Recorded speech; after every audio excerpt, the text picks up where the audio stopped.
ഉമ്മാന്റെ അവിഹിതം കാരണം മക്കളെ ഗൾഫിലേക്ക് എടുത്തു കൊണ്ടുപോയ ഒരു ഭർത്താവ്, ആ ഭർത്താവിന്റെ ഭാര്യയാണ് ഞാൻ. ഹലോ ഫ്രണ്ട്സ്, പുതിയൊരു വീഡിയോയിലേക്ക് സ്വാഗതം. ഞാൻ Ashkar Malabar. Welcome to my channel. ഇന്നത്തെ നമ്മുടെ കണ്ടന്റ് ഭാര്യാഭർത്താക്കന്മാർക്കിടയിലുള്ള കുടുംബകലഹം. ഒരു റൂമിൻ്റെ ഉള്ളിൽ ഇരുന്ന് പറഞ്ഞു തീർക്കേണ്ട വിഷയം സമൂഹത്തിനെ മൊത്തം വിളിച്ചറിയിക്കുന്ന രണ്ട് ദമ്പതികൾ. ഒന്ന് ഫാത്തിയുടെ ഭാര്യയായിട്ടുള്ള സുമി. ഇവർ രണ്ടുപേരുമാണ് ഇന്നത്തെ കഥാപാത്രങ്ങൾ. ഭാര്യാഭർത്താക്കന്മാരുടെ ഇടയിൽ പ്രശ്നങ്ങൾ സ്വാഭാവികമാണ്. അത് ഒന്നുകിൽ കുടുംബങ്ങൾ തമ്മിൽ ഇരുന്ന് പറഞ്ഞു തീർക്കുക, അതല്ലെങ്കിൽ ഭാര്യ ഭർത്താവ് തമ്മിൽ പരസ്പരം ഒരു റൂമിൻ്റെ ഉള്ളിൽ ഇരുന്ന് പറഞ്ഞു തീർക്കേണ്ട വിഷയങ്ങളെ സോഷ്യൽ മീഡിയ വഴി ജനങ്ങളുടെ ഇടയിലേക്ക് എത്തിക്കുക. എന്നിട്ട് ജനങ്ങളുടെ കുറേ കമൻറ്റുകൾ, അഭിപ്രായങ്ങൾ, കുറേ പേര് ഭർത്താവിൻ്റെ ഒപ്പം, കുറേ പേര് ഭാര്യയുടെ ഒപ്പം. ഇതിലൊക്കെ എന്ത് കിട്ടാനാണ്? പ്രശ്നങ്ങളില്ലാത്ത ദമ്പതിമാരില്ല. പക്ഷെ അത് പുറം ലോകത്തെ അറിയിക്കാതിരിക്കുക എന്നുള്ളതാണ് ഏറ്റവും വലുത്. ഇപ്പം ഞാനൊരു യൂട്യൂബർ ആയതുകൊണ്ട് തന്നെ ഇതുപോലത്തെ കണ്ടന്റുകൾ കിട്ടുമ്പോൾ നമ്മൾ നമ്മുടെ അഭിപ്രായം പറയാൻ വേണ്ടി അതൊരു വീഡിയോ ആയി ചെയ്യും. ആരെ കുറ്റപ്പെടുത്താനോ പരിഹസിക്കാനോ വേണ്ടിയിട്ടല്ല. ഇവർ ആദ്യം ശ്രദ്ധിക്കേണ്ട കാര്യം എന്താണെന്ന് ചോദിച്ചു കഴിഞ്ഞാൽ, സ്വന്തം ജീവിതത്തിൽ വരുന്ന പ്രശ്നങ്ങൾ, പരസ്പരം അസഹിഷ്ണുത, പരസ്പര സഹകരണമില്ലായ്മ. അതുകൊണ്ടാണല്ലോ ഇത് പുറം ലോകം അറിയേണ്ടി വരുന്നത്. ഞാൻ ഇതിനു മുമ്പ് ഒരു വീഡിയോസ് ഇട്ടിട്ടുണ്ട്, അതിൽ കുറേ കാര്യങ്ങൾ പറയുന്നുണ്ട്. അവിടെ ഞാൻ ഭർത്താവിനെ കുറ്റപ്പെടുത്തി കുറച്ച് സംസാരിച്ചിട്ടുണ്ട് ഈ സുമിയുടെ. അതുപോലെ ഫാത്തിക്ക് പറയാനുള്ളത് കേട്ടപ്പോൾ ഫാത്തിയുടെ ഭാഗങ്ങളും കുറച്ച് ശരികളുണ്ട്. ഭാര്യയായിട്ടുള്ള സുമി പറയുമ്പോൾ സുമിയുടെ ഭാഗത്തും ശരികളുണ്ട്. രണ്ടുപേരുടെ ശരികൾ തമ്മിൽ ജോയിൻ്റ് ആകുമ്പോൾ ഭയങ്കര തെറ്റായിട്ടാണ് കാണുന്നത്. അപ്പോൾ ശരികൾ ഏതാണ്, തെറ്റുകൾ ഏതാണ് തിരിച്ചറിഞ്ഞ് തെറ്റുകളെ ജീവിതത്തിൽ നിന്ന് ഒഴിവാക്കി, പോരായ്മകളെ ഒഴിവാക്കി കുടുംബം നല്ല രീതിയിൽ മുന്നോട്ട് കൊണ്ടുപോവുക. 3 മക്കളുണ്ട് അവർക്ക്. ഈ മക്കളാണ് ഇതിൻ്റെ ഇടയിൽ കിടന്ന് ബലിയാടാവുന്നത്. ഒരു മക്കളെ സംബന്ധിച്ചിടത്തോളം വാപ്പിയും വേണം, ഉമ്മയും വേണം. എന്നാലാണ് അവരുടെ ജീവിതം പൂർണ്ണമാവുകയുള്ളൂ. നമ്മൾ ഒരു പഴഞ്ചൊല്ലില്ലേ, 10 അമ്മക്ക് ഒപ്പമാവില്ല പെറ്റമ്മ എന്നുള്ളൊരു പഴഞ്ചൊല്ലി കേട്ടിട്ടില്ലേ നിങ്ങൾ? അതായത് 10 അമ്മ ചമഞ്ഞാലും പെറ്റമ്മക്ക് ഒപ്പമാവില്ല. അതുപോലെയാണ് കാര്യങ്ങൾ. മക്കൾക്ക് ഭാര്യ ഭർത്താക്കന്മാർ സന്തോഷത്തോടു കൂടി കഴിയുന്നത് കാണാനാണ് ഏതൊരു മക്കളും ആഗ്രഹിക്കുക. അപ്പോൾ അതവരുടെ ജീവിതത്തിൽ ഇനി ഉണ്ടാവട്ടെ. ഇതിന് ആരെങ്കിലും കാര്യമായിട്ടൊന്ന് ഇടപെട്ട് അവരെ രണ്ടുപേരെയും ഒരുമിപ്പിച്ച് അവരുടെ ജീവിതത്തിലുള്ള അഭിപ്രായ വ്യത്യാസങ്ങൾ മറികടന്ന് പോകട്ടെ എന്ന് ആഗ്രഹിക്കുന്ന ഒരു വ്യക്തിയാണ് ഞാൻ. രണ്ടുപേരും സോഷ്യൽ മീഡിയയിൽ രണ്ടുപേരുടെ അക്കൗണ്ടുകളിലൂടെ വന്ന് ഒരുപാട് കാര്യങ്ങൾ ജനങ്ങളെ കേൾപ്പിക്കുന്നുണ്ട്. സത്യത്തിൽ അതിൻ്റെ ആവശ്യമില്ല.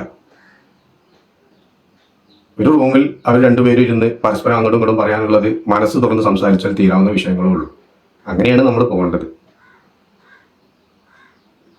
അപ്പം അതവർ ചെയ്യുമെന്ന് പ്രതീക്ഷിക്കുന്നു. എന്തായാലും രണ്ടുപേർക്കും പറയാനുള്ളത് നമുക്കൊന്ന് കേൾക്കാം.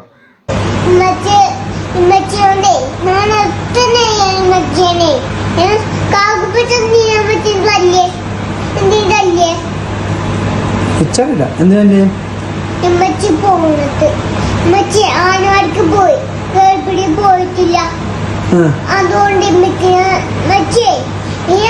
കഥയ്ക്ക് പോവാൻ കരുതിക്കുന്നു. കഥയ്ക്ക് പോയി മച്ചി.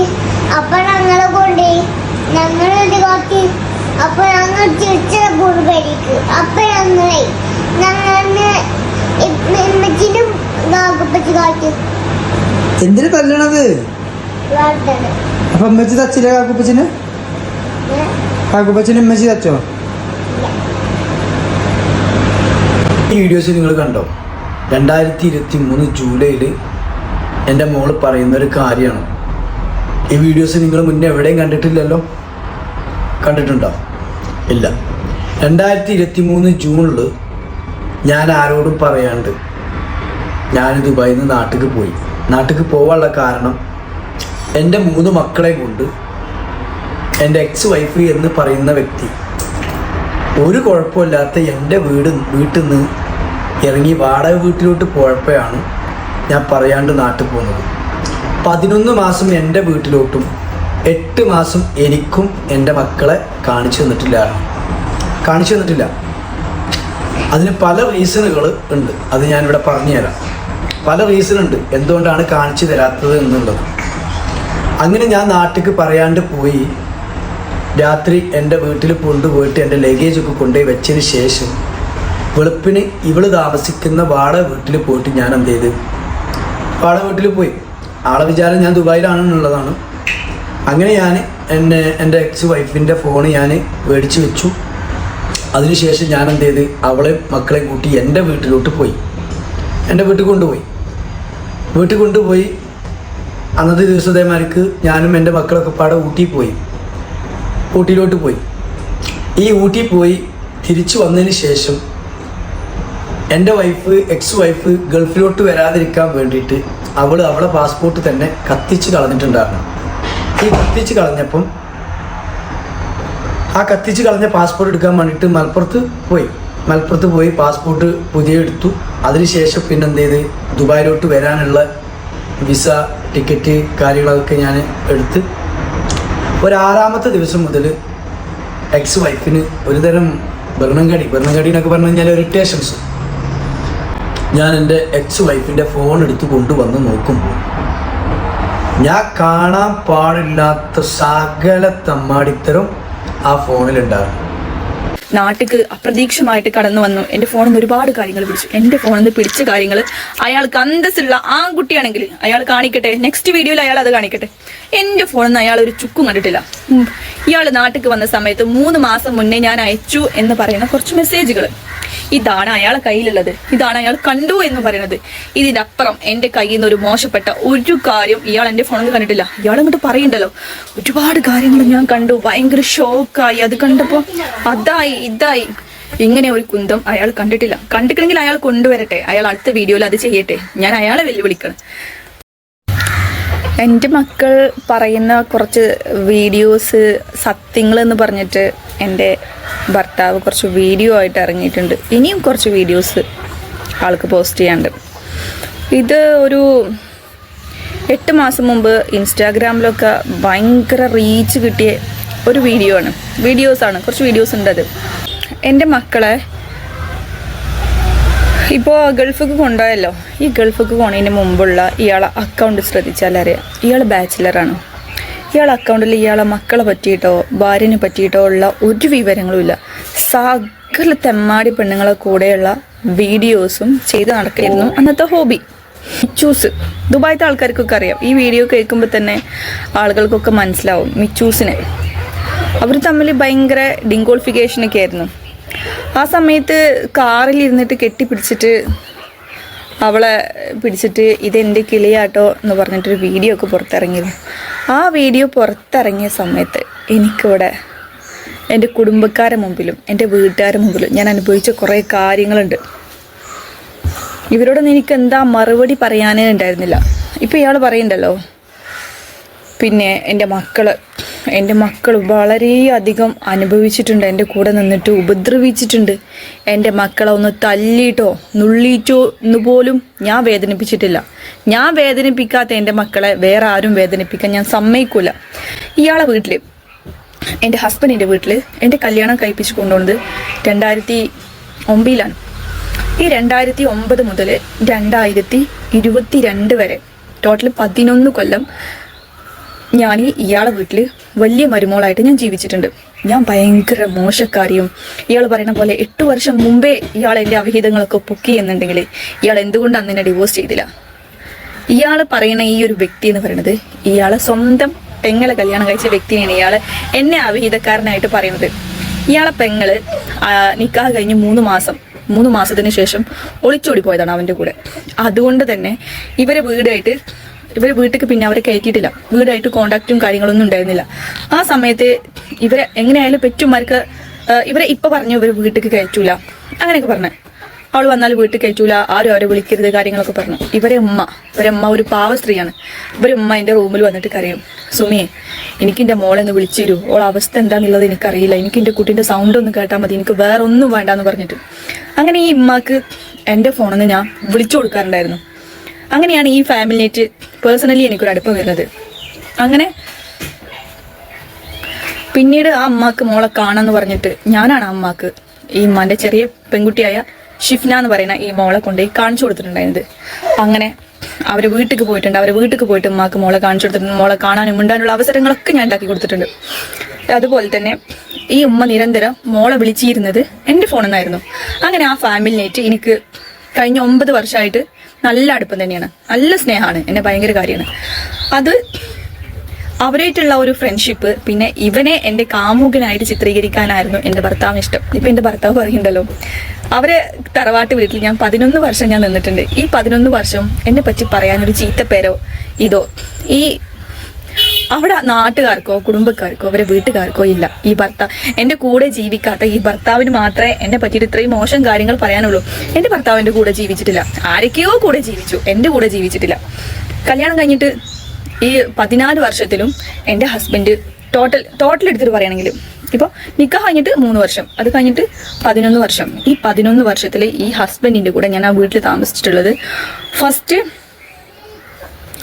ഒരു കല്യാണം കഴിഞ്ഞ ഉടനെ ഒരു 14 ദിവസം, അത് കഴിഞ്ഞിട്ട് ഗൾഫ് കൊണ്ടുപോയി 1.5 വർഷം നിന്ന് തിരിച്ചു പോന്ന്, പിന്നെ ഒരു മാസം, പിന്നെ ഒരു 2 മാസം, പിന്നെ ഒരു 3 മാസം, പിന്നെ ഒരു 15 ദിവസം, പിന്നെ ഒരു ടോട്ടൽ ഒക്കെ പാടെടുക്കണമെങ്കിൽ ഇവരെ വീട്ടിൽ എൻ്റെ ഹസ്ബൻഡിൻ്റെ കൂടെ ഞാൻ ആകെ ഒക്കെ പാടെ കൂട്ടണമെങ്കിൽ 11 വർഷത്തിൽ ആകെ ജീവിച്ചത് ഒരു വർഷം കണ്ട് ടോട്ടൽ നിന്നിട്ടുണ്ടാവും. മൊത്തത്തിൽ എൻ്റെ ഹസ്ബൻഡിൻ്റെ കൂടെ ജീവിച്ചത് ഫസ്റ്റ് പോയ ഒരു 1.5 കൊല്ലം ഗൾഫിൽ, പിന്നീട് എന്നെ എൻ്റെ മോനെ 2.5 വയസ്സായ സമയത്ത് തന്നെ ഗൾഫ് കൊണ്ടുപോയി. അങ്ങനെ ഒരു 2 വർഷം, മൊത്തത്തിൽ ഒരു 10-14 കൊല്ലത്തിൽ 2-2.5 കൊല്ലം 3 കൊല്ലത്തോളം ഒരുമിച്ച് ജീവിച്ചിട്ടുണ്ട്. ആ ഒരു ബന്ധം എന്നോടുള്ളൂ. പിന്നെ ഇയാൾ എന്നെ പറ്റിയിട്ട് ഇത്രയും മോശം പറഞ്ഞിട്ട് ഇയാൾക്ക് എന്നെ എന്താന്ന് പോലും അറിയില്ല, എൻ്റെ ഇഷ്ടങ്ങൾ എന്താന്ന് ഇപ്പോഴും ആൾക്കറിയില്ല, ഞാൻ എന്താന്ന് പോലും അറിയില്ല. പിന്നെ ഇയാളെ വീട്ടിൽ നിന്ന് ഞാൻ വേറെ പോകാനുള്ള കാരണം 11 വർഷം ഞാൻ അവിടെ നിന്നു. എനിക്ക് 3 മക്കളുണ്ട്. ആ വീട്ടിൽ കിടക്കാൻ പോലും സ്ഥലമില്ല. 4 റൂമാണുള്ളത്, 4 മക്കളുണ്ട്. ഇതിക്ക് താഴെ മരുമക്കളും കുട്ടികളും പിന്നെ ഉമ്മ അപ്പ പെങ്ങന്മാര് വിരുന്ന് വന്ന കിടക്കാൻ പോലും സ്ഥലമില്ല. അങ്ങനെ ഞാനും ഇവരമ്മയും ഒക്കെ സംസാരിച്ചിട്ട് കൂടിയെടുത്ത ഒരു തീരുമാനമാണ് വേറെ പോവാൻ. എൻ്റെ ഹസ്ബൻഡിനോട് ഞാൻ പറഞ്ഞിട്ടുണ്ട്, എനിക്ക് പൊതുവെ തറവാട്ടിൽ കുറച്ച് ഇഷ്യൂസും കാര്യങ്ങളൊക്കെ ഉണ്ട്. എൻ്റെ താഴെ 2 മരുമക്കൾ വന്നപ്പോൾ വേറെ ചില പ്രശ്നങ്ങളൊക്കെ അവിടെ ഉണ്ടായതിൻ്റെ ബേസ് ഇതിൽ പറഞ്ഞു ഇങ്ങനെ തല്ല് കൂടിയിട്ട് കഴിഞ്ഞ 10 വർഷം ഞാൻ നിന്നിട്ട് ഒരു പ്രശ്നമില്ലാത്ത പേരിൽ പിന്നെ പ്രശ്നങ്ങൾ തുടങ്ങി. ഞാൻ പറഞ്ഞു, ഇങ്ങനെ പ്രശ്നങ്ങളുള്ള വീട്ടിൽ മനസ്സ് മുട്ടിയിട്ട് എനിക്ക് നിൽക്കാൻ വേണ്ടിയിട്ട് പറ്റൂല, നിങ്ങൾ ദയവ് ചെയ്ത് ഞങ്ങൾക്കൊരു വീട് എടുത്തു തരണം. എൻ്റെ ഭർത്താവ് കഴിഞ്ഞ ഒരു 10-16 കൊല്ലമായിട്ട് പ്രവാസിയാണ്. ഈ പ്രവാസിയായ ഭർത്താവ് ഇയാളെ വീടുമ്മ 6 ലക്ഷത്തോളം ലോണുണ്ട്. ഇന്നേ വരെ അത് വീടിയിട്ടില്ല. എൻ്റെ മോൻ്റെ അതേ പ്രായമാണ് ആ വീട് വെച്ചിട്ട്. ഇന്നേ വരെ ആ ലോണ് എൻ്റെ കെട്ടിയവനെ കൊണ്ട് വീട്ടാൻ പറ്റിയിട്ടില്ല. ഇത്രയും ലക്ഷറി ലൈഫിൽ ജീവിക്കുന്ന എൻ്റെ ഭർത്താവിന് 16 വർഷത്തെ ഗൾഫ് ജീവിതത്തിൽ എന്തുകൊണ്ട് വീട്ടാൻ പറ്റിയില്ല? വീട്ടിക്ക് അങ്ങനെ ചെലവിന് പൈസയും കാര്യങ്ങളൊന്നും അങ്ങനെ അയച്ചു മറിച്ചിലൊന്നുമില്ല. ഐറ്റങ്ങൾ ചോദിച്ച് ബുദ്ധിമുട്ടിപ്പിക്കുമ്പോൾ എന്തെങ്കിലും ഒന്ന് അയച്ചു കൊടുക്കും. എനിക്കും അങ്ങനെ തന്നെ. മക്കളെ സ്കൂൾ ഫീസ്, ആ വീട്ടിൽ നിന്ന സമയത്ത് മക്കളെ സ്കൂൾ ഫീസ് കാര്യങ്ങളൊക്കെ വരുമ്പോൾ ചോദിക്കുമ്പോൾ പൈസ അയച്ചു തരും. അയച്ചുതരാൻ മടിയുള്ള ആളൊന്നല്ല, ചോദിച്ചു കഴിഞ്ഞാൽ ആളൊക്കെ ഉണ്ടെങ്കിൽ ആൾ അയച്ചു തരും. എന്നിട്ട് അതങ്ങനെ, ആ വീടിന്റെ അവസ്ഥ അങ്ങനെ. അപ്പൊ ഞാൻ പറഞ്ഞ ഇയാളോട്, ഞങ്ങൾക്കൊരു വീട്ടിക്ക് താമസം മാറണം, നിങ്ങൾ ദയവ് ചെയ്തിട്ട് ഒരു വാടക വീടെങ്കിൽ ഞങ്ങൾക്ക് എടുത്തരണം. അപ്പൊ എന്നോട് പറഞ്ഞ്, സുമി നീ ഒരു 5 വർഷം വെയിറ്റ് ചെയ്യും, അത് കഴിഞ്ഞിട്ട് നമുക്കൊരു സ്ഥലമൊക്കെ വാങ്ങിയിട്ട് വീടൊക്കെ വെച്ചിട്ട് പോവാം. ഞാൻ പറഞ്ഞ എൻ്റെ ലൈഫിൽ കഴിഞ്ഞ 11 വർഷം ഞാൻ ഈ വീട്ടിലാണ് നിന്നിട്ടുള്ളത്. നിങ്ങൾ എൻ്റെ കൂടെ ഇവിടെ ഉണ്ടെങ്കിൽ ഞാൻ ഇനിയും 30 വർഷമാണെങ്കിലും ഞാൻ ഈ വീട്ടിൽ നിൽക്കും, എനിക്ക് പ്രശ്നമില്ല. പക്ഷെ നിങ്ങളില്ലാതെ ആ വീട്ടിലത്തെ ഒരു വലിയ ഒരു ഇത്താത്തേങ്ങാണ്ട് എല്ലാവരും കാര്യങ്ങളും നോക്കി കാര്യക്കാരത്തേങ്ങാണ്ട് എനിക്ക് ജീവിക്കണം, എനിക്ക് മടുത്തു, നല്ലോണം മടുത്തു. അതുകൊണ്ട് ഞങ്ങൾക്കൊരു വീട് നിങ്ങൾ വാങ്ങിത്തരണം, വാടകയ്ക്കെങ്കിൽ വാടകയ്ക്ക്, നിങ്ങൾ ഇഷ്ടപ്പെട്ട സ്ഥലത്ത്, നിങ്ങൾക്ക് ഇഷ്ടപ്പെട്ട സ്ഥലത്ത് ഞങ്ങൾ പോയിട്ട് നിൽക്കാം. അങ്ങനെ അവരെ നാട്ടിൽ തന്നെ ഞാനും ഈ ഫാത്തി എന്ന് പറയുന്ന ആളെ പേര് ഷെഫീഖാട്ടോ, അയാളെ അമ്മയും പോയിട്ട് ഞങ്ങൾ പോയിട്ട് വീട് കണ്ട് ഇഷ്ടപ്പെട്ട് ഇയാളോട് പറഞ്ഞു, ഓക്കെ നമുക്ക് നോക്കാന്നൊക്കെ പറഞ്ഞ് അഡ്വാൻസ് ഒക്കെ കൊടുക്കാന്നൊക്കെ പറഞ്ഞ് പിന്നെ ഇയാളെ സ്വഭാവം മാറും. ഇയാളൊരു 10 ഫ്രണ്ട്സ് ആളോട് ചോദിക്കും, എൻ്റെ പെണ്ണുങ്ങൾ ഇങ്ങനെയൊക്കെ പറയുന്നുണ്ട്, അവളെ വാടകയ്ക്ക് എന്തെങ്കിലും അഭിപ്രായം? അപ്പൊ ഫ്രണ്ട്സ് ആൾ പറയും, ഷെഫീഖെ നീ അവളെ വെറുതെ വാടകയൊന്നും പറഞ്ഞേക്കല്ലേ, പിന്നെ ജീവിതത്തിൽ എനിക്ക് രക്ഷ ഉണ്ടാവില്ല, എന്നും നിനക്ക് വീട് വെക്കാനുള്ള യോഗം ഉണ്ടാവില്ല, ഞങ്ങളൊക്കെ അനുഭവമാണ്, സ്വന്തമായിട്ടൊരു അഭിപ്രായം ഒന്നുമില്ല. അപ്പൊ ഇവര് പിന്നെ സമ്മതിക്കൂല. പിന്നെ ഞാൻ പറയും, ഷെഫി ഇങ്ങനെ പോയാൽ പറ്റൂല, അല്ലെങ്കിൽ നിങ്ങൾ ഇങ്ങോട്ട് വരണം, അല്ലെങ്കിൽ ഈ പരിപാടി നടക്കൂല, ഗൾഫിക്ക് ഞാൻ പോകില്ല എന്ന് പറഞ്ഞിട്ടുണ്ട്. ഗൾഫിക്ക് ഞാൻ പോയിട്ടുള്ള അനുഭവങ്ങൾ അത് കുറേ ഉണ്ട്, അത് ഞാൻ വേറെ വീഡിയോയിൽ പറയുന്നത്, ഇതിലിപ്പോൾ പറഞ്ഞാൽ തീരൂല. അതുകൊണ്ട് തന്നെ ഗൾഫിക്ക് പോരാൻ എനിക്ക് താല്പര്യമില്ല, നിങ്ങൾ ഇവിടെ വന്ന് നിൽക്കുക, അല്ലെങ്കിൽ ഞങ്ങൾക്ക് വേറെ വീട് എടുത്തിട്ട്. 5 മാസം ഞാൻ ഇയാളെ പുറകെ നടന്നിട്ടുണ്ട്, സമ്മതിച്ചില്ല. നീ പോവണ്ട, നീ അവിടെ നിന്നോ, അല്ലെങ്കിൽ എന്റെ 3 മക്കളെയും കൊണ്ട് ജന്റെ വീട്ടിൽ പോയി നിന്നോ. കല്യാണം കഴിച്ചു വിട്ടിട്ട് നമ്മള് ഇവിടെ ആങ്ങളമാരും പെണ്ണുങ്ങളൊക്കെ ജീവിക്കുന്ന ഇടയ്ക്ക് 3 കുട്ടികളെയും കൊണ്ട് വന്നിട്ട് ഞാൻ നിൽക്കണം, ആർക്കെങ്കിലും ഇഷ്ടപ്പെടും? അങ്ങനെ എൻ്റെ വീണ്ടും ഞങ്ങളൊരു വീടൊക്കെ പോയി നോക്കി, ഞാനും ഷെഫിന്റെ അമ്മയും, സമ്മതിച്ചില്ല. ഇവരിതാണ് ഇവന്റെ അഭിപ്രായങ്ങൾ മാറിക്കൊണ്ടിരിക്കും. അങ്ങനെ ഞങ്ങളൊരു വീടെടുത്തിട്ട്, അന്ന് എൻ്റെ കയ്യിൽ ഒരു ഓൺലൈൻ ബിസിനസ്സിലൊക്കെ കൂടിയിരുന്നെന്ന്, അന്ന് കുറച്ച് ക്യാഷ് ഉണ്ടായിരുന്നു. അപ്പൊ ഞാൻ പറഞ്ഞു, നിങ്ങളേതായാലും ഞങ്ങളെ പോകാൻ സമ്മതിക്കൂല, നിങ്ങൾ നാട്ടിലേക്കും വരൂല, അപ്പോൾ ഒരു കാര്യം ചെയ്യേ, ഞാൻ തന്നെ വീട് നോക്കിക്കൊണ്ട്. അങ്ങനെ ഞാനും ഇതിൻ്റെ എപ്പിയും പോയിട്ടാണ് ഞങ്ങളൊരു ചോക്കാട്, ഞങ്ങളുടെ വീടിൻ്റെ അപ്പുറത്തെ സ്റ്റോപ്പ്, അവിടെ പോയിട്ട് ഞങ്ങളൊരു വീട് നോക്കിയിട്ട് അവിടെ നിന്നു. 1.5 മാസത്തോളം ഞങ്ങൾ അവിടെ നിന്നു. അതിൽ അവരെ അമ്മായിമാരെ വീടൊക്കെ അവിടെയാണ്. അതിൽ മൊത്തത്തിൽ ഇങ്ങനെ സംസാരം ഉണ്ടായി. പിന്നെ ഷഫീക്ക് എൻ്റെ പെണ്ണുങ്ങൾ അവിടെ എന്തൊക്കെയോ പ്രശ്നം ഉണ്ടായിട്ട് വീട് മാറി പോന്നിക്കണേ, ഞങ്ങൾക്കൊക്കെ ഭയങ്കര കുറച്ചിലാണ് ഈ നാട്ടിലേക്ക് വേറെ പോകുന്നതിനുള്ള സംസാരം. അപ്പം ഞാൻ പറഞ്ഞു ഓക്കെ, ആ നാട്ടിൽ നിൽക്കണില്ല. അങ്ങനെയാണ് ഞങ്ങൾ ഇവിടെ ഞങ്ങൾ അവിടുന്ന് കുറച്ചും കൂടി അപ്പുറത്തുള്ള ഒരു സ്ഥലത്തേക്ക് വീട് മാറിയിട്ട് പോയത്. ഞങ്ങൾ വീട് മാറി പോയിട്ട് ഷെഫിൻ്റെ ഉപ്പാക്ക് തീരെ ഇഷ്ടമുണ്ടായില്ല. ഷെഫിൻ്റെ ഉപ്പാൻ്റെ ഒരു വലിയ ആഗ്രഹമായിരുന്നു എല്ലാ മക്കളും ഒരുമിച്ച് തറവാട്ടിൽ തന്നെ ഷെഫിൻ്റെ ഉപ്പാൻ്റെ കാലം കയ്യോളം അവിടെ നിൽക്കണം എന്നുള്ളത്. പക്ഷെ ആ ഒരു വാക്ക് പാലിക്കാൻ എന്നെ കൊണ്ട് പറ്റിയില്ല. അവിടുത്തെ സാഹചര്യങ്ങളും കാര്യങ്ങളൊക്കെ അങ്ങനെയായിരുന്നു. അങ്ങനെ പോയ സമയത്ത് എൻ്റെ ഉപ്പയായിരുന്നു എനിക്ക് എല്ലാത്തിനും സഹായവും കാര്യങ്ങളൊക്കെ ഉണ്ടായിരുന്നത്, എൻ്റെ ബ്രദറും. അങ്ങനെ ഞങ്ങൾക്ക് എന്നോട് ഭയങ്കര ശത്രുത എൻ്റെ ഹസ്ബൻഡിന്. എൻ്റെ ഹസ്ബൻഡ് പോയിട്ട് 5 പൈസ അയച്ചു തരൂല. എൻ്റെ ഈ മക്കള് കുഞ്ഞുപോലെ സ്വർഗത്തിൽ നോക്കുന്ന മക്കളുണ്ടല്ലോ എല്ലാ ലക്ചറി ലൈഫിൽ, ഈ മക്കള് തിന്നോ കുടിച്ചോ ഞങ്ങളെ വീട്ടിൽ എന്താ ഉള്ളത്, എൻ്റെ കയ്യിലുള്ള പൈസ കൊണ്ട് വീട്ടിലുള്ള അത്യാവശ്യമുള്ള സാധനങ്ങളൊക്കെ വാങ്ങി ഞങ്ങൾ ആ വീട്ടിൽ താമസം തുടങ്ങി. അന്ന് എൻ്റെ ചെറിയ മോനാകെ 7 മാസമായിട്ടുള്ളൂ. ഈ 7 മാസമുള്ള കുഞ്ഞിക്കുട്ടനെയും 2 കുട്ടികളെയും കൊണ്ട് വേറെ വീടെടുത്തിട്ട് താമസം മാറി. ഷഫീഖിനോട് ഞാൻ പറഞ്ഞു നാട്ടിക്ക് വാ, നാട്ടിക്ക് നിങ്ങൾ വന്നോളി, നമുക്ക് ഈ വീട്ടിൽ നിൽക്കാം.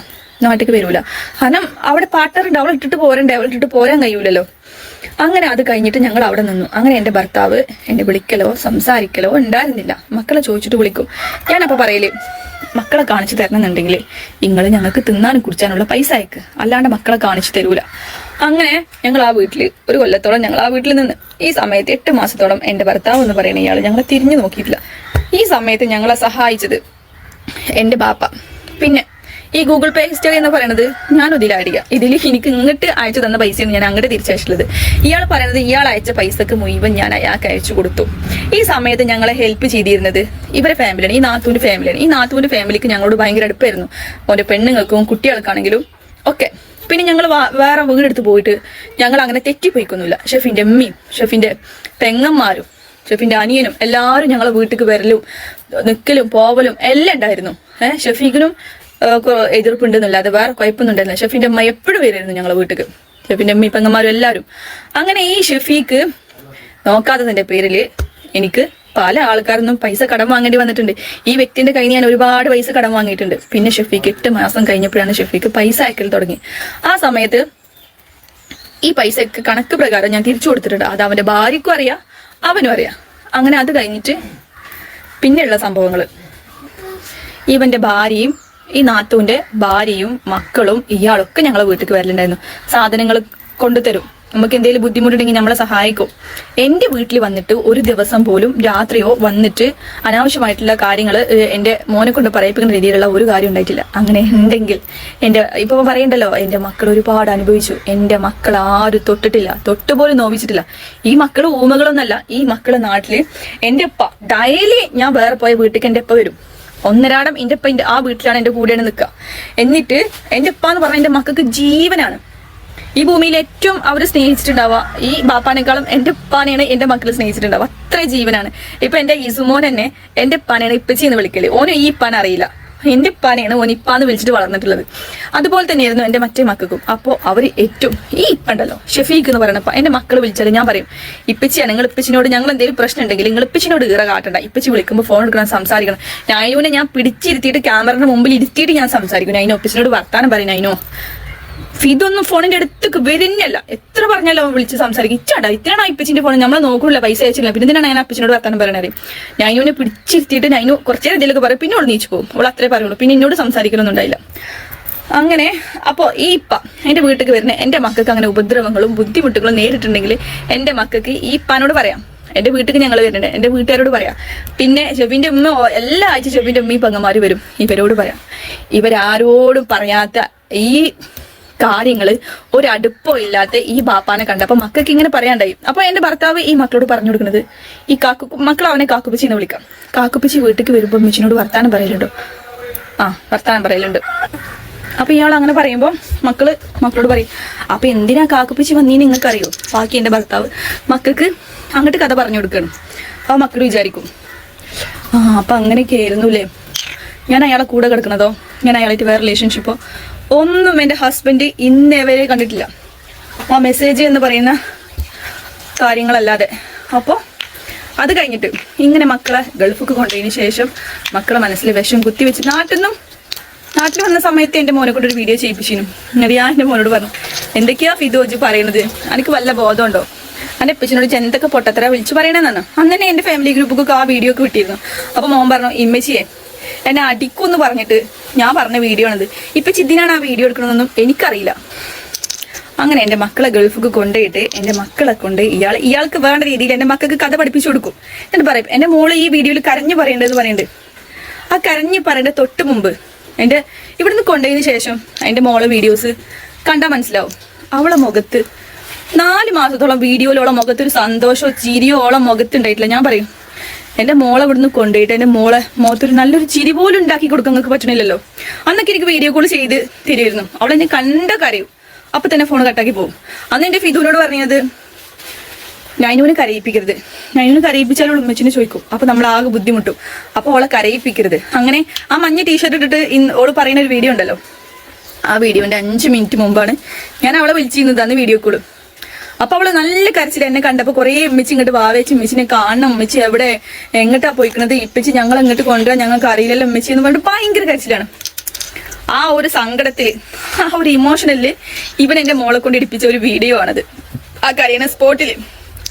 അങ്ങനെ ഈ മോൾക്ക് നാട്ടിൽ നിന്ന് ഒരു ദുരനുഭവം ഉണ്ടായിട്ടില്ല. അവളെപ്പച്ചിനേക്കാളും ഇഷ്ടമായിരുന്നു ഓൾക്ക് ഈ കാക്കുപ്പച്ചി എന്ന് പറഞ്ഞ ആള്. കാരണം ഓൾക്ക് ഇഷ്ടപ്പെട്ട സാധനങ്ങളും ഓൾ ആഗ്രഹിക്കുന്നതൊക്കെ ഓൾക്ക് വാങ്ങിച്ചു കൊടുത്തിന് അവരെ ഫാമിലിയാണ്.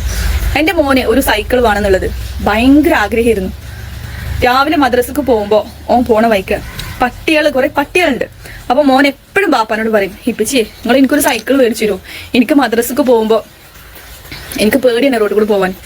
എന്നിട്ട് ഇയാള് തിരിഞ്ഞു നോക്കിയില്ല, സൈക്കിൾ പോയിട്ട് ഒരു ഒലയ്ക്ക് എനിക്ക് വാങ്ങി തരൂല, അങ്ങനെ തന്നെ പറഞ്ഞു, ഞാൻ വാങ്ങി തരൂല, ഉമ്മച്ചിന്റെ കൂടെ കൂടിയാണ്ട് ജീവിച്ചോളി.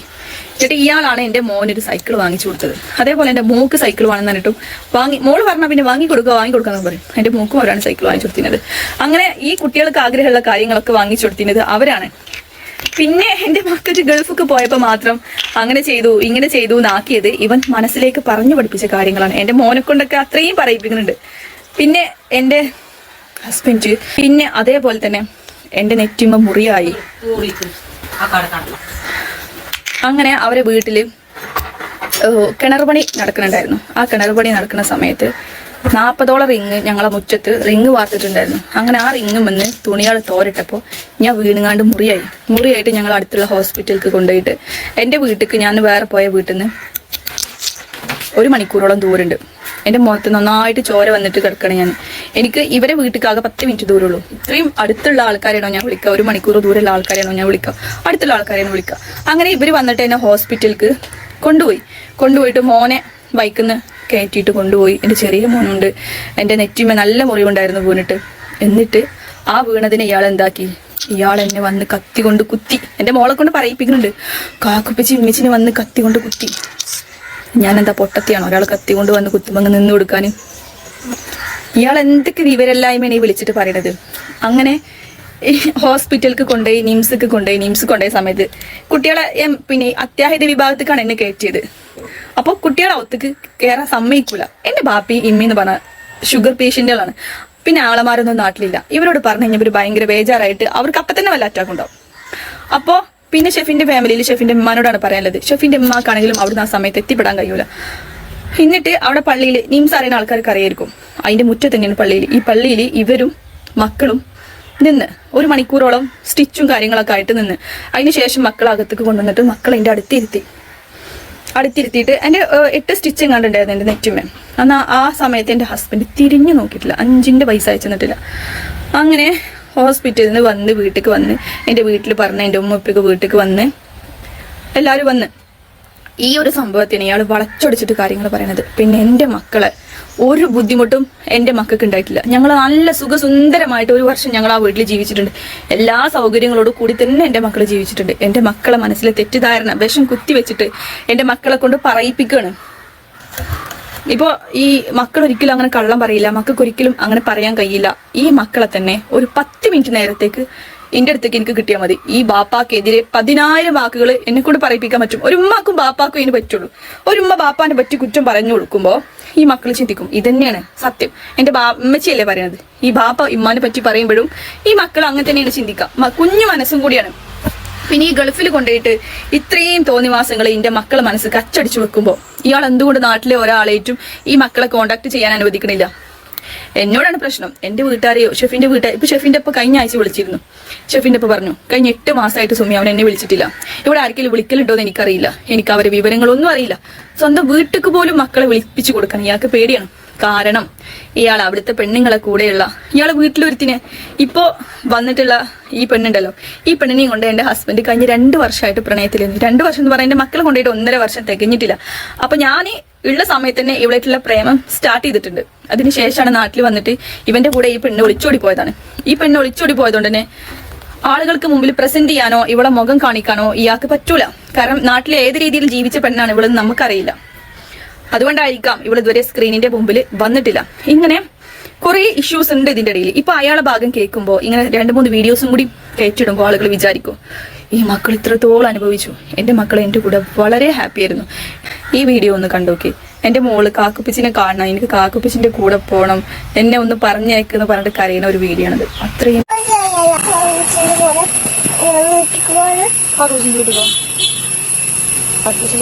കുട്ടികളില്ലേ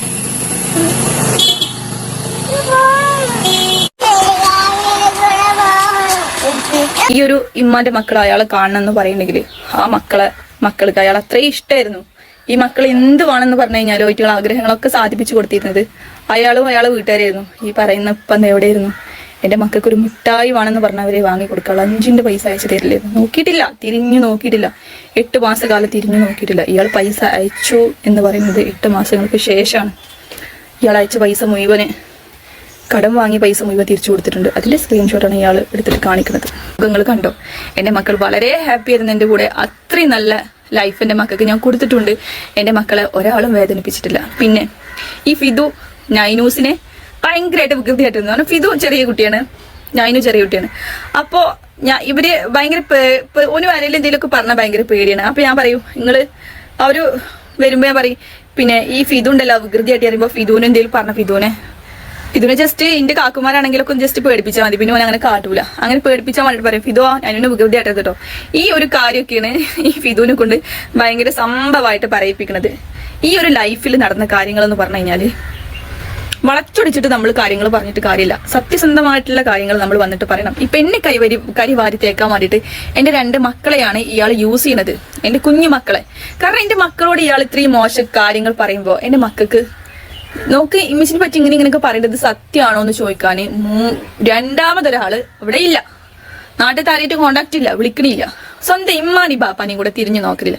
വല്ലപ്പോഴും ഐറ്റുകള് ആ ബാപ്പ എപ്പോഴും നാട്ടിലൊരു ഹോട്ടൽ നടത്തിയിട്ടാണ് അയാൾ ജീവിക്കുന്നത്.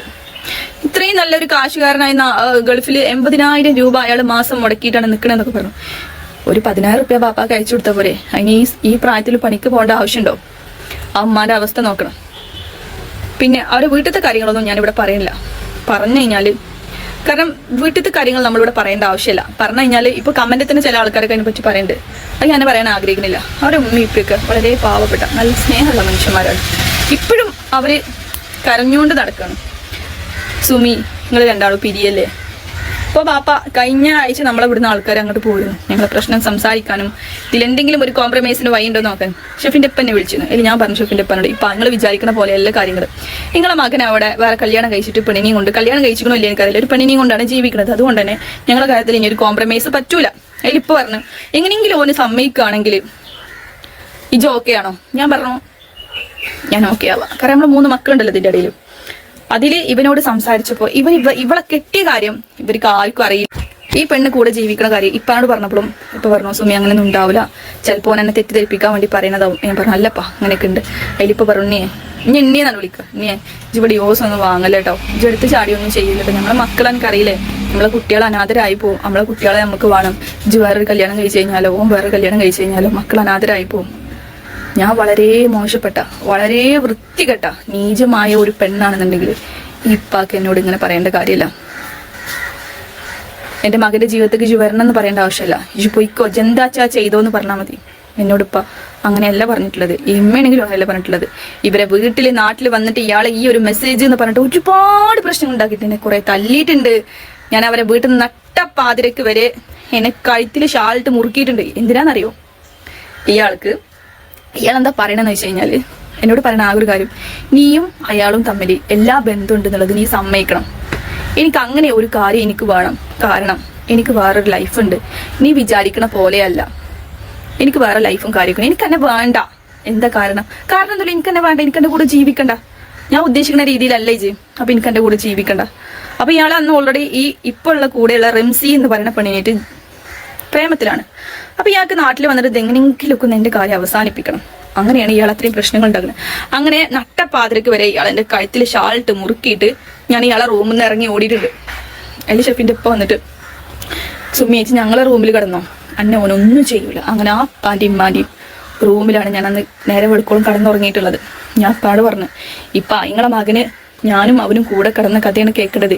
ഇല്ലാത്തൊരു കാര്യം ഞാൻ എങ്ങനെയാണ് നിങ്ങളെ മകനോട് ഞാൻ പറയേണ്ടത്? അതിനാണ് ഇപ്പൊ അഞ്ഞി ഉപദ്രവിക്കുന്നത് മുഴുവൻ.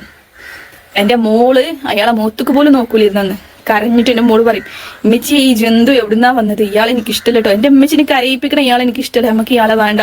നമുക്ക് നമ്മളെ വീട്ടിലേക്ക് പോവാ. എനിക്ക് ഇയാളെ കാണണ്ട കേട്ടോ. ആ മോളെയാണ് എൻ്റെ അടുത്ത്. എന്നിട്ട് എന്നോട് പറയും, ഉമ്മച്ചി ഇയാള് ഞങ്ങളെ മോളെ തട്ടിക്കൊണ്ടു പോകും. ഉമ്മച്ചി എങ്ങോട്ട് പോവാണെങ്കിലും ഇന്നെ കൂട്ടണം കേട്ടോ. എന്നെ കെട്ടിപ്പിടിച്ചിട്ട് ഞാൻ കരഞ്ഞിട്ട് പറയും, എന്റെ ഉമ്മച്ചി കരയില്ല കേട്ടോ. എന്റെ ഉമ്മച്ചി കരയണ്ട. എന്റെ ഉമ്മച്ചി എങ്ങോട്ട് പോവാണെങ്കിലും നൈനുമോളെ കൊണ്ടുപോകണം. ഈ ഉപ്പച്ചി അല്ലെങ്കിൽ ഞങ്ങളെ തട്ടിക്കൊണ്ടുപോകും.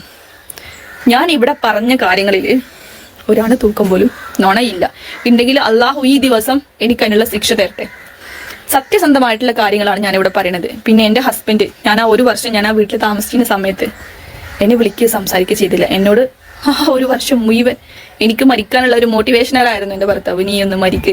ടൈലിൽ ഞാൻ എണീക്കുമ്പോൾ എൻ്റെ ഫോണിൽ 10,000 മെസ്സേജ് ഉണ്ടാവും. നീ ചത്തില്ലേ? നീ എന്താ ചാവാത്തത്? എന്നോട് ഞാൻ ഇന്നലെ പറഞ്ഞല്ലേ സൂയിസൈഡ് ചെയ്യാനേ, നിനക്ക് ചത്തൂടെ? എന്തിനാ ഭൂമിക്ക് ഭാരമായിട്ട് ഇങ്ങനെ ജീവിക്കണത്?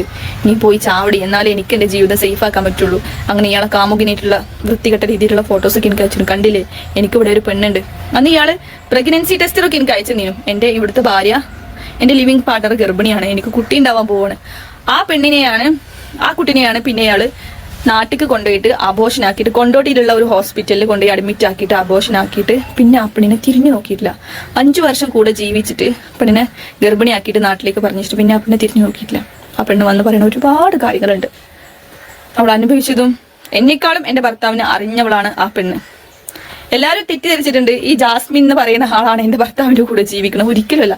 ഈ ജാസ്മിൻ എന്ന് പറയുന്നത് അവിടെ ഒരു മോഡലാണ്, അവിടെ ഒരു ആർട്ടിസ്റ്റാണ്, സിനിമ ആർട്ടിസ്റ്റാണ്, ഫിലിം ആർട്ടിസ്റ്റാണ്. പിന്നെ അവളായിട്ട് അന്ന് ഒരുപാട് വീഡിയോസ് ചെയ്തിട്ടുണ്ട്. വേറെ റിലേഷൻഷിപ്പും കാര്യങ്ങളൊന്നും ഞാൻ അറിഞ്ഞിട്ടും കണ്ടിട്ടൊന്നുമില്ല. ഒരു പെണ്ണിന്റെ കൂടെ അത്രത്തോളം ക്ലോസ് ആയിട്ടുള്ള വീഡിയോ ചെയ്യുമ്പോൾ തന്നെ ആൾക്കാർക്ക് ചിന്തിച്ചാൽ മതി ഈ വീഡിയോ ചെയ്യാനുള്ള ഈ ഒരു ആണിന്റെ മനസ്സ് എത്രത്തോളം ആണെന്നുള്ളത്. ആ വീഡിയോ ചെയ്ത സമയത്ത് എന്റെ പെർമിഷനോട് കൂടി എന്നല്ല എന്റെ കെട്ടിയും പോസ്റ്റ് ചെയ്തിട്ടുള്ളത്. അന്നൊക്കെ ഞാൻ ഒരുപാട് അനുഭവിച്ചിട്ടുണ്ട്. ഇയാൾ ഇത്തരത്തിലുള്ള ഒരു വീഡിയോസ് ചെയ്തതിന്റെ പേരിൽ ഞാൻ നല്ല അടങ്ങാറായിട്ടുണ്ട്. അന്ന് എന്നോട് എല്ലാവരും പറയും, ഇത് താനൊക്കെ ഒഴിവാക്കി പോയി ഇടത്തിനാണ് ചെങ്ങായിന്, നമ്മൾക്ക് നമ്മളെ കെട്ടിയമാരെ ഒരു പെണ്ണിനെ നോക്കി എന്നുള്ളൊരു മതി, നമ്മൾ അവിടെ തീരും. പക്ഷെ സുമിച്ചന്റെ ജീവിതത്തിൽ ഇത്രയും സഹിച്ചിട്ടുണ്ട്. പിന്നെ ഇയാൾ എന്റെ ഫോണിൽ നിന്ന് നിസ്സാരം ഒരു ചാറ്റ് കണ്ടോ, ഇത് ഈ ചാറ്റിൽ ഞാൻ അയാൾക്ക് ന്യൂഡ് ഫോട്ടോസ് അയക്കേ വീഡിയോസ് അയക്കേ മോശം രീതിയിലുള്ള ഒരു സെക്സ് ചാറ്റിംഗ് ഒന്നുമല്ല. അയാളത് പോസ്റ്റ് ചെയ്യട്ടെ. നോർമൽ ആയിട്ടുള്ള കുറച്ച് കാര്യങ്ങൾ പറയണം. ഒരു ചാറ്റിംഗ് ഒരു 5 സ്ക്രീൻഷോട്ട് എടുത്താൽ എത്ര ഉണ്ടാവും? ഇതേ അയാൾ എന്റെ ഫോണിൽ നിന്ന് കണ്ടിട്ടുള്ളൂ. കേട്ടല്ലോ നിങ്ങൾ. രണ്ടുപേരും അവരുടെ ഭാഗങ്ങൾ ന്യായീകരിച്ച് മുന്നോട്ട് പോവുകയാണ്. ഭാര്യ കുട്ടികളെ വിട്ട് കിട്ടുന്നതിൻ്റെ ആവശ്യവുമായി ബന്ധപ്പെട്ട് കേസുമായി മുന്നോട്ട് പോവുകയാണ്. ഭർത്താവ് അവിടെ ദുബായിൽ ആ 2 മക്കളെയും കൊണ്ട് അടിച്ചു പൊളിച്ച് ജീവിക്കുന്നു. നാട്ടിൽ വന്നാൽ അവൻ്റെ പേരിൽ കേസ് ചാർജ് ചെയ്ത് കഴിഞ്ഞാൽ പ്രശ്നമാണ്. കാരണം സ്ത്രീകളുടെ ഈ ഒരു വിഷയത്തിൽ പുരുഷന്മാർ എന്നും ബലിയാടാവും. നമ്മുടെ നാട്ടിലെ നിയമം അങ്ങനെയാണ്. എത്ര വർഷം കൂടെ ജീവിച്ചു എന്നുള്ളതല്ല, ഭാര്യ ഭർത്താവിനെതിരെ കേസ് കൊടുത്തു കഴിഞ്ഞാൽ മാനനഷ്ട കേസ് കുടുംബ കോടതിയിലെത്തും. അതിന് നഷ്ടപരിഹാരം കൊടുക്കേണ്ടി വരും. എത്ര മക്കളുണ്ടോ അത്ര മക്കളെ മെച്ചൂരിറ്റി ആവുന്നത് വരെ ചെലവിനും കാര്യങ്ങളൊക്കെ കൊടുക്കേണ്ടി വരും. നമ്മുടെ കുടുംബത്തിൽ അങ്ങനത്തെ അനുഭവങ്ങൾ ഉണ്ടായിട്ടുണ്ട്. അതുകൊണ്ടാണ് പറയുന്നത്. അവിടെ പുരുഷന് യാതൊരു വിലയും നിയമത്തിന് മുന്നിലില്ല. അവിടെ സ്ത്രീകൾക്ക് തന്നെയാണ് മുൻഗണന. അപ്പോൾ അതുകൊണ്ട് കഴിയുടെ പരമാവധി കേസ് കോടതിയിലെത്തിക്കാതെ പരസ്പരം ഇരുന്ന് ഒരു മഹലിലെ ആളുകളെയൊക്കെ വിളിച്ച് സംസാരിച്ച് ആ പ്രശ്നങ്ങൾ സോൾവ് ആക്കുകയാണെങ്കിൽ ഏറ്റവും നന്നായിരിക്കും എന്നുള്ളതാണ് എൻ്റെ ഒരു അഭിപ്രായം. ഇങ്ങനെ പരസ്പരം തർക്കിച്ച് പോയി കഴിഞ്ഞ് കഴിഞ്ഞാൽ ജീവിതം എവിടെ എത്തില്ല. ആകെ ഒരു ജീവിതമുള്ളൂ ഈ ലോകത്ത്. അത് പരസ്പരം സ്നേഹിച്ചും സഹകരിച്ചും വിട്ടുവീഴ്ചകൾ ചെയ്തും സന്തോഷത്തോടു കൂടി പോകുക എന്നുള്ളതാണ് എനിക്ക് ഇതിൽ നിങ്ങളോടൊക്കെ പറയാനുള്ളത്. അപ്പോൾ എൻ്റെ ഈ വീഡിയോ നിങ്ങൾ ആദ്യമായിട്ട് കാണുന്നതാണെന്നുണ്ടെങ്കിൽ ഒന്ന് സബ്സ്ക്രൈബ് ചെയ്യുക, ഒന്ന് ലൈക്ക് ചെയ്യുക, ഒന്ന് ഷെയർ ചെയ്യുക. അപ്പോൾ പുതിയൊരു വീഡിയോസുമായി നമുക്ക് വീണ്ടും കാണാം. Bye bye.